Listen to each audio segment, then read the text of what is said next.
남편과 10년 결혼 생활 끝났습니다. 이 정도면 오래 산 거죠? 거짓된 결혼 생활 헤어지고 나니 이렇게 좋은 걸 왜 그렇게 미련 맞게 살았다는 걸까요? 남편과 제가 이혼하는 과정이 참 더러웠고 치사하고 그때를 생각하니 또 분한 마음이 드네요. 그래도 뭐 이혼하길 잘했죠? 저는 남편을 친구의 소개로 만났습니다. 제 친구가 친구의 오빠라면서 의사인데 독신주의다. 그 동생이 자기 오빠가 너무 아깝다면서 누군가는 좀 소개시켜달라고 하는데 친구 말이 제가 잘 어울릴 것 같으니까 한번 만나보면 어떻게 했냐고 하더군요. 제발 자기 오빠 결혼만 좀 시켜달라고 했나 봅니다. 왜 그렇게 결혼을 못 시켜 안달이냐고 했더니 장남이고 또 의사인데 부모님이 얼마나 속 타겠냐고 이물까지 후원한데 뭐가 부족해서 결혼을 안 하는지 너무 힘들어 하신다네요. 오빠가 독신주의자라면 그런 이유가 있을 거 아니냐고 했더니 아무 이유 없답니다. 문제도 없는데 왜 결혼을 못하는 거 안 하는 걸까요? 부모님 때문에라도 보내야 된다고 하니 그래 만나보지 뭐 노력이 가장해서라도 가보자 하고 갔는데 제가 걸린 거죠. 남편과 여동생이 나왔고 저와 제 친구가 나갔죠. 누가 봐도 훈남이라고 할 정도로 큰 키에 매력이 있는 사람이었습니다. 제 친구가 하는 말이 자기가 결혼하지 않았다면 이 소개팅 자리에 앉았을 거라더군요. 그럼 이해되시죠? 저런 남자가 왜 결혼을 안 하려고 하는 것인지 저도 궁금해지더라고요. 여동생이 저를 보자마자 마음에 들었습니다. 어디 가서 인물로 기죽지는 않습니다. 저 말이죠. 여동생이 오빠를 소개하더군요. 자기 오빠는 내과 일하면서 내과에서 나이 40살이 될 때까지 결혼하겠다고 데려온 여자도 없고 사귄다고 데려온 여자도 없답니다. 남편도 처음엔 시큰둥했다가 나중에 저에게 관심을 주었습니다. 제가 오히려 관심을 주지 않았거든요. 뭐라고 해야 하나? 왜 재수탱이 재수없는 남자였거든요. 잘난 척하는 그래서 실은 내색 팍팍 너무내도 냈습니다. 자존심이 상했는지 먼저 만나자, 밥 먹자, 데이트하자 조르더군요. 사람 사귀는 거 싫다고 할 땐 언제고 왜 매일 만나자고 조르냐고 귀찮다고 했죠. 이젠 너 없으면 안 될 것 같다. 사람이 왜 사랑하고 결혼하는지 알 것 같다 이러면서 따라다니더군요. 그렇게 1년 사귀고 결혼했습니다. 그랬던 그렇게 저를 쫓아다녔던 남편이 결혼하고 변하더라고요. 몰랐습니다. 저와 결혼하기 전에는 여자에 관심 없던 사람이 뭔가 우리가 좋아하는 맛을 알게 되면 끊지 못하잖아요. 그 맛을 버리지 못한 것이죠. 어느 순간 여자를 알게 된 거고 여자들이 주파를 던지면 예전엔 관심이 없었다가 저와 결혼한 이후에는 오히려 관심을 가지고 만나게 된 거죠. 결혼 후 2년 만에 임신을 했고 육아로 늘 지쳐 있었습니다. 아이가 3살 되던 해부터 저는 다시 결혼 전에 하던 일을 시작했어요. 친정엄마가 도와줄 테니 집에만 있지 말고 나가서 활동을 해야 건강도 좋아지고 육아 스트레스도 받지 않는다고 하셨거든요. 덕분에 학원 일을 다시 시작했습니다. 여동생이 저 대신 영어 학원을 운영하고 있었는데 덮기 시작했죠. 그러다 보니 남편에게 관심을 주지 않았습니다. 주지 않았다 보다 관심 갖는 걸 싫어했어요. 잔소리 자체를 못하게 했으니까 저도 귀찮고요. 서로 편하게 잘 지내자 그랬죠. 아예 모르는 것이 나을 것 같아서 병원에 가는 것도 특별한 일 아니면 가지 않았습니다. 남편이 뭘 하든 신경 쓰지 않았죠. 학원 일하고 아이 자라는 거 보면서 결혼 후 9년이 되던 해에 남편의 이중생활을 알게 되었습니다. 남편이 갖다 달라고 하는 서류를 들고 병원에 갔는데 진료 중이라고 잠시 기다려달라고 하더군요. 간호사와 차 한잔하면서 병원 일에 관해서 듣고 있었죠. 진료실에서 이상한 소리가 나는 거 아니겠습니까? 간호사도 이상해서 무슨 소리지? 이러면서 쳐다보고 있는데 젊은 여자가 진료실에서 나왔습니다. 문제는 진료실 문을 열고 들어갔는데 남편의 얼굴이 이상한 겁니다. 헤어스타일도 자고 일어난 사람처럼 허트러져 있고 가까이 가서 얼굴을 보니 남편의 입술에 여자 립스틱이 묻어있는 거였어요. 아, 그랬구나. 좀 전 그 여자와 키스를 한 거구나. 알았죠. 저는 입 닫고 진료하라고 쌀쌀 맞게 말하고 지금껏 그따위로 행동하면서 병원 일하고 있었던 거냐고 한마디 해주고 나와버렸네요. 조용히 지냈다는 것이 이상하긴 했죠. 말도 뺀질, 얼굴도 뺀질, 얼굴은 믿을 게 못 되더라고요. 자기가 처신을 잘한다고 했기 때문에 믿었죠. 학원에 오는 길에 전화가 여러 통 왔지만 받지 않았습니다. 저녁에 집에 가서도 친정엄마 앞에서 전혀 내색하지 않았죠. 가만히 생각해보니 내가 남편에게 관심도 없었고 부부 사이에 지난 스킨십도 제대로 하지 않고 살고 있다는 생각이 들더라고요. 제가 싫어해서? 아닙니다. 남편은 요즘 늘 12시가 다 되어야 들어왔고 또 새벽이면 나갔어요. 바쁘다는 건 핑계였을 수도 있지만 어쨌든 그랬습니다. 아이를 낳고 난 이후에 별다른 스킨십은 없었어요. 아름다운 구속은 그렇게 끝났던 것 같습니다. 밤늦게 집으로 온 남편이 오해라면서 그 여자가 강제로 뽀뽀하고 도망간 거다. 한 번만 만나달라 와서 꼬신 거라고. 자기는 넘어가지 않았다고 하더군요. 그렇게 사세요. 제가 뭐 하나요 하고 비꼬듯 말하고 딸아이 방으로 가버렸습니다. 상태하기도 싫었거든요. 친정엄마 옆에서 같이 잠들었네요. 눈물이 나긴 하더라고요. 처음으로 울었습니다. 저는 남편이 어떻게 지내는지 알아보기로 했죠. 제가 모르는 뭔가 있을 것 같아서 병원으로 갔습니다. 알고 지내던 간호사분께 도와달라고 남편의 하루 일과와 통화 내용을 듣고 알려달라고 했습니다. 안 그래도 원장님 행동이 요즘 수상했는데 문자로 알려주겠다고 했습니다. 법적으로 문제만 생기지 않도록 해달라고 부탁하더군요. 절대적으로 그렇게 하겠다고 약속을 했습니다. 남편의 수상한 행동, 보고 작전이 시작되었죠.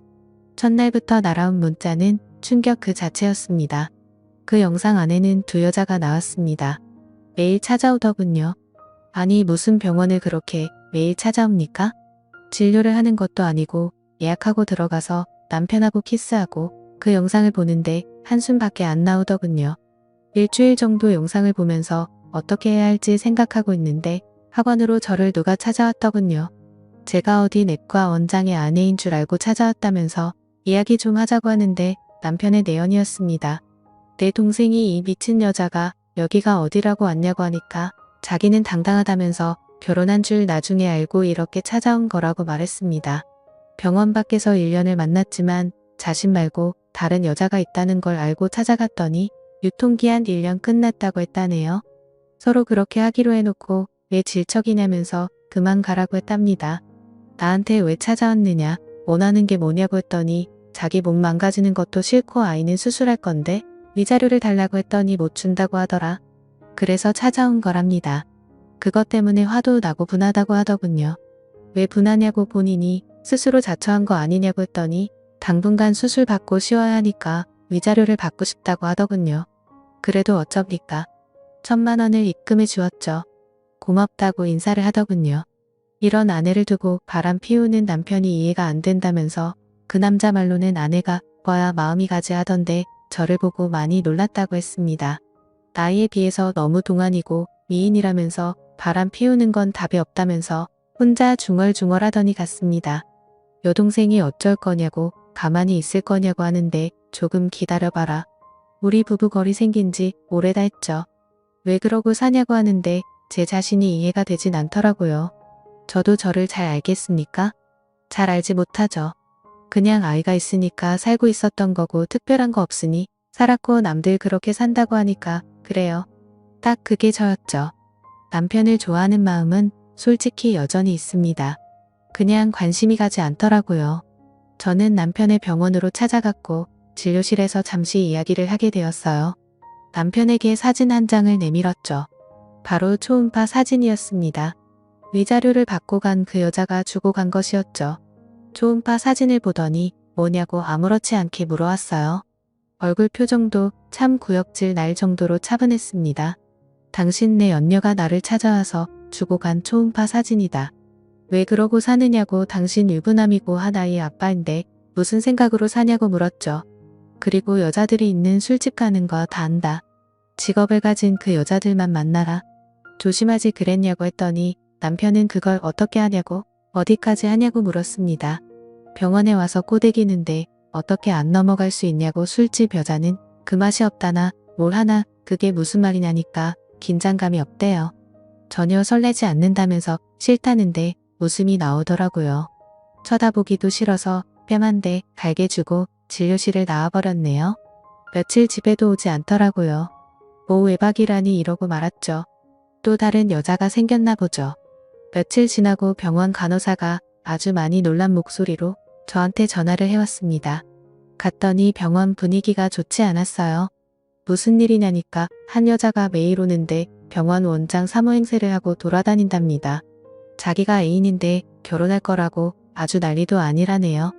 제가 아내인 줄은 몰랐나 봅니다. 간호사분들께 아무 말도 하지 말아달라고 부탁했죠. 진료실에서 이야기를 하고 있는 건지 나중에 남편과 함께 나왔더라고요. 제가 앉아있는 걸 남편이 보고는 그 여자 등을 떠물면서 빨리 가라고 보내더라고요. 남편은 진료실에 들어가서 이야기 좀 하자면서 제 손을 잡고 끌다시피 들어갔죠. 진료실 안에서 별 핑계를 다 대는데 그래서 뭐 어쩌자고 뭐 어쩔 건데 결론만 말하라고 했죠.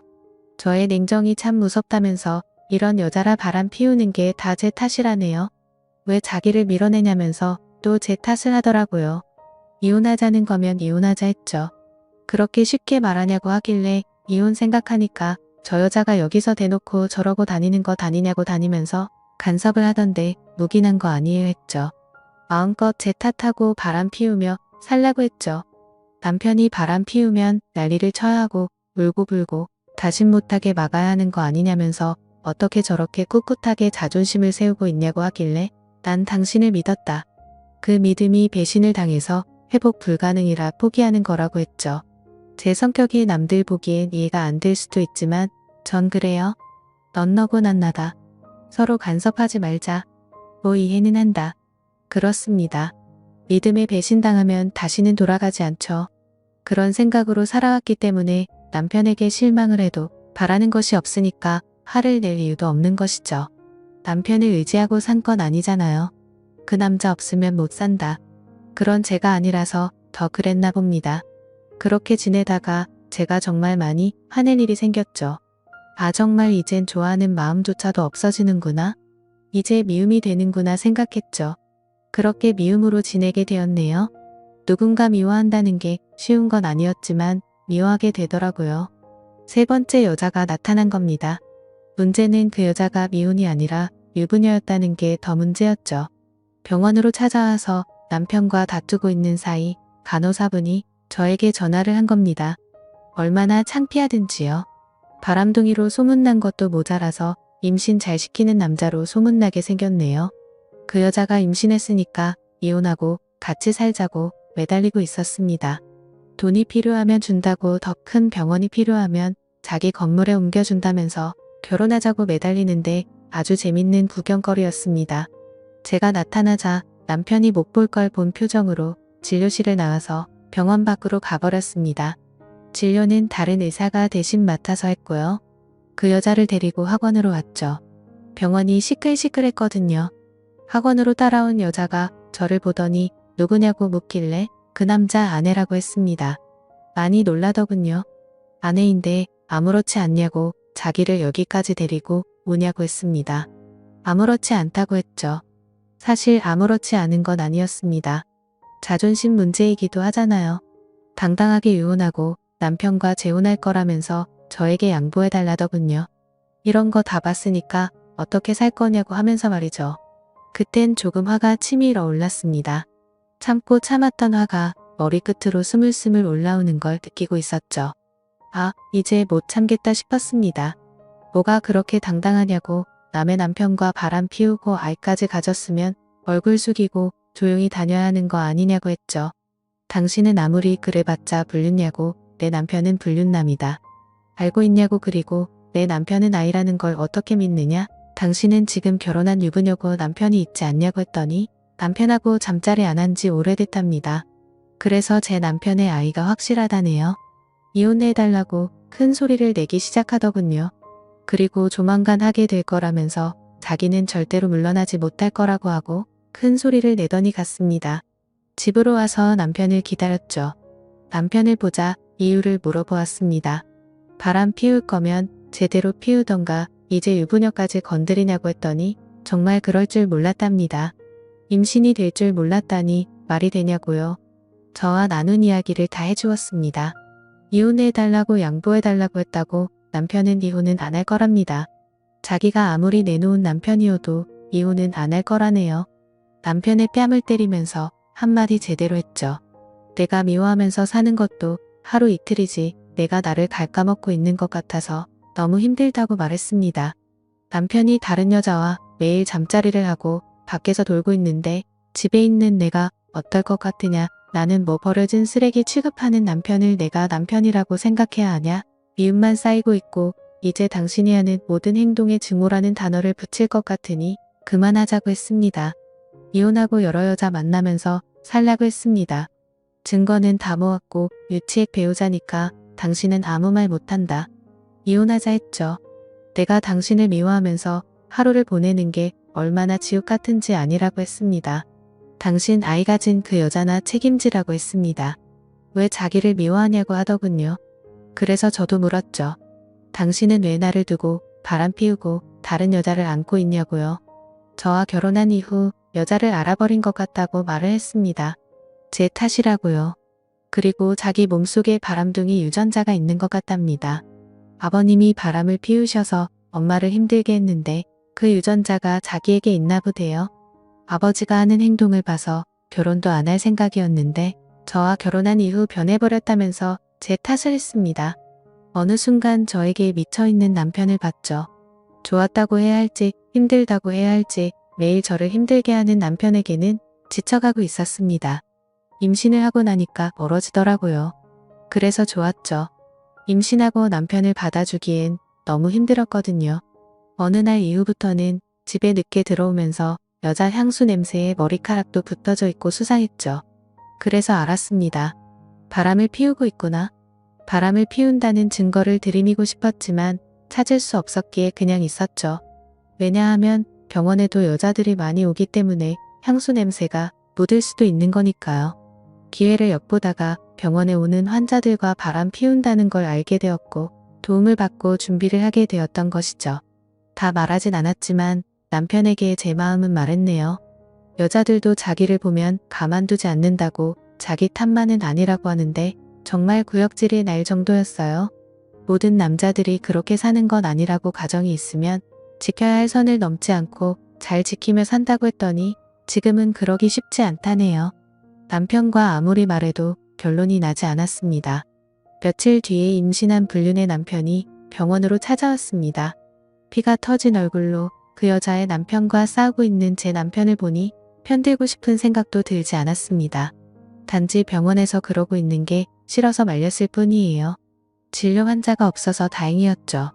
잠시 병원 문을 닫고 간호사분께 부탁드린 후에 이야기를 나누게 되었습니다. 그 여자 남편 말로는 이혼해달라면서 제 남편과 있었던 이야기를 다 해주었다고 어떻게 할 거냐고 아내의 말을 듣고 달려왔다면서 남편의 멱살을 잡고 흔들더군요.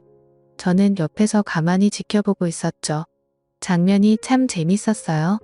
한 남자 때문에 여러 사람이 이 고생을 하고 있다는 게 이혼할 거니까 알아서 하라고 했습니다. 그 대신 상관례 소송은 할 거니까 위자료 준비하라고 했고요. 얼마든지 준다고 그렇게 말하더라고요. 건물주니까 뭐 돈이야 많겠죠. 그 여자 남편이 부탁하길래 합의하기로 했습니다. 남편은 죄송하다면서 무릎을 꿇고 빌긴 하더라고요. 남편과 이혼은 쉽게 처리되었습니다. 그 여자도 이혼하고 남편에게 온 것 같더라고요. 병원은 소문이 나서 다른 도시로 그 여자가 건물을 통째로 사서 옮겨갔다네요. 근무하던 의사들도 같이 갔고 병원이 커진 만큼 페이닥터도 더 많이 왔다고 하더라고요. 같이 가신 간호사분께서 문자를 주셨는데 그만하셔도 된다고 해도 남편과 관련된 일이 생기면 모른 척 보내주시겠다고 하면서 보내주시더라고요. 딸 아이를 한 달에 한 번 보러 오더니 어느 날부터는 일주일에 2번씩 보러 와서 친정엄마가 해주시는 밥도 먹고 가는데 참 이 사람 답없다. 어이가 없었죠. 같이 살긴 하지만 재혼은 안 했답니다. 그게 무슨 논리냐고 했더니 서류에 도장 찍는 일은 없을 거라네요. 저에 대한 미안함으로 그건 지키고 싶다면서 절대로 혼인신고는 안 하겠다고 했답니다. 나중에 그 여자가 출산을 했고 친자 검사를 했는데 남편 아이가 맞았습니다. 그리고 혼인신고는 정말로 하지 않더라고요. 그 여자에게 딱 하나 그것만 해주면 같이 산다고 한 모양입니다. 둘이 참 미안한 사람이죠. 남편은 그 이후에도 딸 아이를 핑계 삼아 자주 저에게 왔습니다. 친정엄마는 놔두라고 하시더라고요.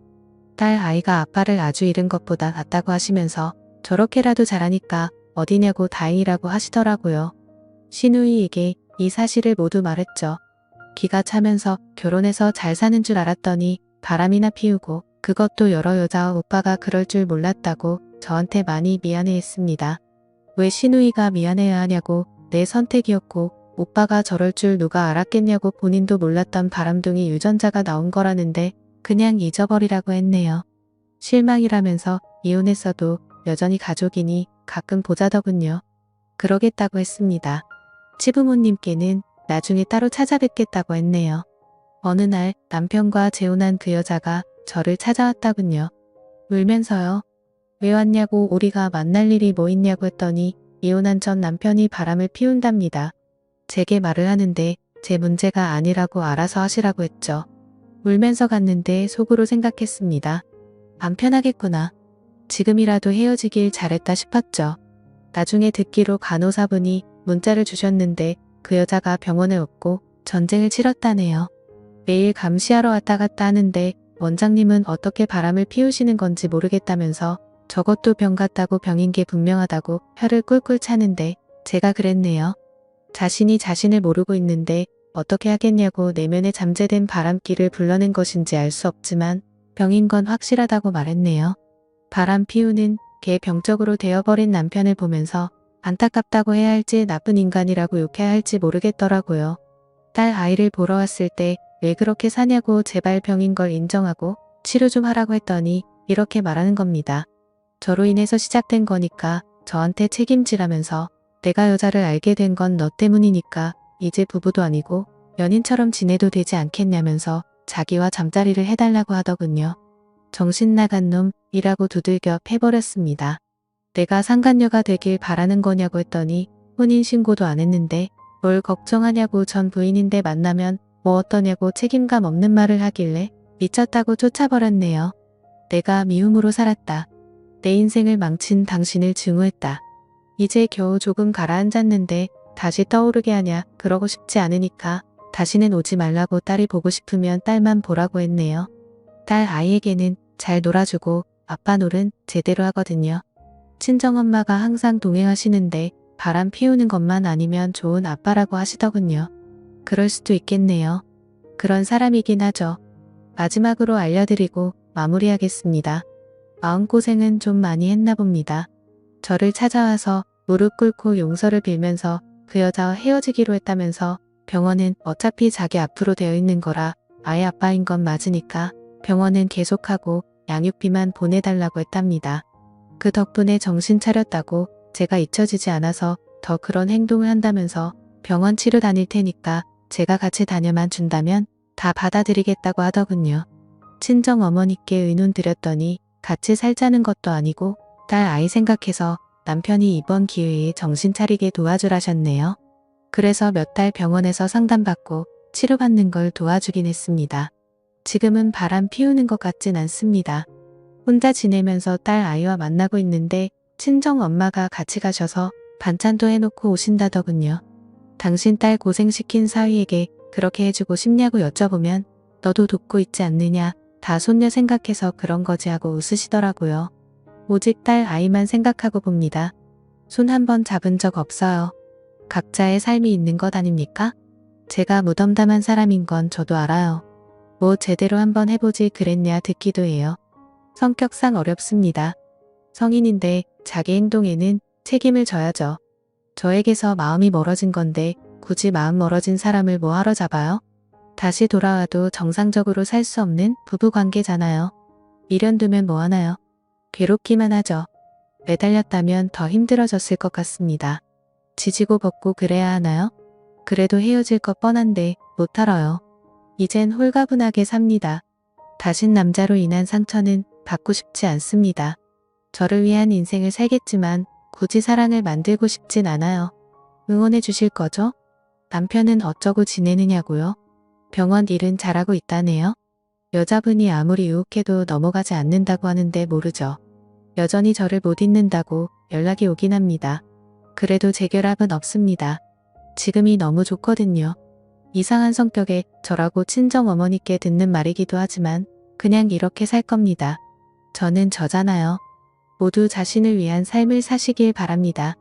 건강하세요. 오늘의 사연은 여기까지입니다. 큰 병원이라 어디 지역이다 뭐다 자세한 내용은 말할 수 없네요. 자세한 내용을 각색하다 보니까 줄인다고 줄이긴 했습니다. 남편의 바람으로 편할 사람이 어디 있을까요? 저에게 상담하는 동안 내내 오셨어요. 여러 번 찾아오셨고 힘들어 하셨지만 지금은 잘 지내고 계세요. 여자인 자신이 잘못해서 이런 파탄이 생긴 걸까요? 후회도 하시고 미련을 두기도 하셨는데 그런 부정적인 생각은 갖지 말라고 했죠. 잘 이겨내셨고요. 다른 삶을 살다가 만난 부부가 완전체가 될 수는 없잖아요. 그 다른 삶을 이해하고 배려하면서 같은 길을 걸어가는 것일 뿐 같아질 수는 없다고 생각합니다. 알면서도 어려운 게 부부 생활이잖아요. 그냥 다름을 인정하고 살 수밖에요. 양말 뒤집어 내놓는다고 다투는 부부가 많은 것도 그래서 아닐까요? 그런 사소한 문제가 쌓여 이혼한 경우도 많습니다. 그 다름이 싫은 거죠. 바라지 마세요. 맞춰가고 이해하려고 노력하세요. 사랑하니까 그것조차 인정하고 바라보기 때문에 부부가 되었다고 생각하세요. 사랑에도 노력이 필요합니다. 물 주고 돌보아야 싹이 나고 나무가 되어 열매를 맺듯이 물을 또 너무 많이 주면 썩고 덜 주면 말라 죽고 부실한 열매를 맺기도 합니다. 적당한 물을 주고 적당한 관심과 사랑을 주면 그 나무는 잘 자란답니다. 주변 잡초도 뽑아주고 영양분을 위해서 비료도 한번 주고 무엇보다 잘 자라길 바라는 마음으로 바라봐주면 된답니다. 오늘도 함께 해주셔서 감사합니다. 감사합니다.